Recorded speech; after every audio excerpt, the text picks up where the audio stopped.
Gaza पट्टी में युद्ध विराम को लेकर उठ रही खबरों पर स्थिति स्पष्ट की है। इजरायली सरकार के प्रवक्ता ने कहा कि गाजा में अभी तक कोई औपचारिक युद्ध विराम लागू नहीं हुआ है। फिलहाल केवल कुछ इलाकों में बमबारी पर अस्थायी विराम दिया गया है, लेकिन सैन्य कार्रवाई पूरी तरह रुकी नहीं है। प्रवक्ता के अनुसार इजरायल डिफेंस फोर्स IDF अपनी सुरक्षा के लिए जरूरत पड़ने पर गाजा में सैन्य कार्रवाई जारी रख सकती है। उन्होंने कहा कि इजरायली प्रतिनिधिमंडल रविवार रात मिस्र जाएगा, जहां सोमवार को हमास के कब्जे में मौजूद इजरायली बंधकों की रिहाई को लेकर बातचीत शुरू होने की संभावना है। हालांकि इस बीच गाजा के हालात बेहद खराब बने हुए हैं। उत्तरी गाजा में बमबारी से जनजीवन अस्त व्यस्त हो चुका है। स्थानीय लोगों के मुताबिक पूर्वी इलाकों में लगातार विस्फोट हो रहे हैं और वहां रहना अब जानलेवा हो चुका है। लोगों के घर टूट चुके हैं, सड़कें मलबे से भर गई है और बचे हुए नागरिक सुरक्षित स्थानों की तलाश में हैं। रिपोर्ट्स में ये भी सामने आया है कि इजरायल क्वाडकॉप्टर ड्रोन्स के जरिए उन नागरिकों को निशाना बना रहा है जो दक्षिण या मध्य गाजा से उत्तरी हिस्सों की ओर जाने की कोशिश कर रहे हैं। इसने डर और दहशत का माहौल बढ़ा दिया है।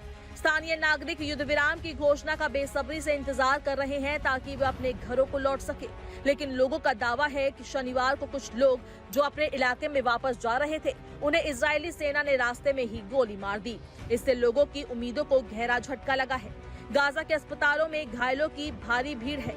चिकित्सा सुविधा सीमित है और कई घायल इलाज के अभाव में दम तोड़ रहे हैं।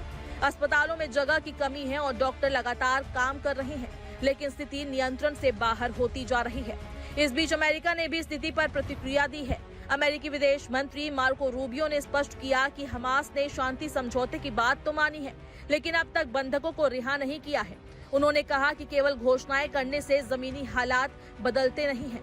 आपको बता दें कि अमेरिकी राष्ट्रपति डोनाल्ड ट्रंप की ओर से पेश की गई शांति योजना को इजरायल ने पहले ही स्वीकार कर लिया था, जबकि हमास ने शुक्रवार देर रात इसकी मंजूरी दी थी।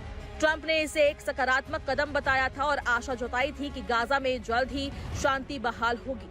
हालांकि शांति की आस में लौटने की तैयारी कर रहे कई विस्थापित लोगों को इजरायली सेना ने चेतावनी दी है कि वे गाजा सिटी में ना लौटे, क्योंकि वो इलाका अभी भी सैन्य ऑपरेशन का केंद्र बना हुआ है।